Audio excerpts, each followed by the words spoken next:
আল্লাহ রাব্বুল আলামিন এত খুশি হইছেন, এনার উপরে এত খুশি হইছেন।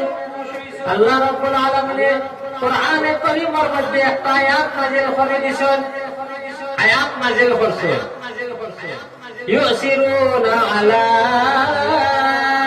আনফুসিহিম ওয়ালাউ কানা বিহিম খাসাসা, ইউসিরুনা আলা আনফুসিহিম ওয়ালাউ কানা বিহিম খাসাসা।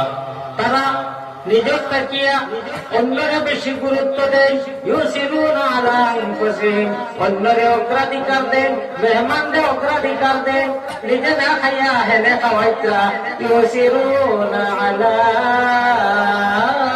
আনফুসিহিম ওয়ালাউ কানা বিহিম খাসাসা। যদিও তারা নিজে ক্ষুধার্ত, ভুক্তা, মহতাজ, তবুও অন্যরে অগ্রাধিকার দিতরা, মেহমান অগ্রাধিকার দিতরা। আয়াত নাযিল হইছে সকালে।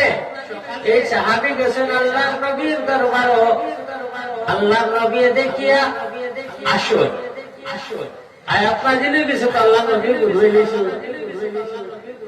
আর কোন আল্লাহ রাব্বুল আলামিনে একজন মানুষ আর তার বউ, এটা আচরণ দেখি আল্লাহ রাব্বুল আলামিনের অত পছন্দ হয়েছে, অত খুশি হয়েছেন আল্লাহ রাব্বুল আলামিন।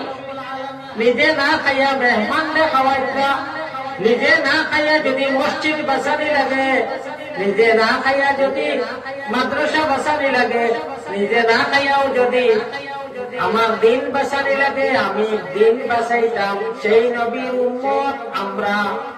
ইউসিরুনা আলা আনফুসিহিম ওয়ালাউ কানা বিহিম খাসাসা। আমার ভাই সকল বুজুর্গ সকল মসজিদের লাগে ইনশাআল্লাহ মসজিদের দরকার।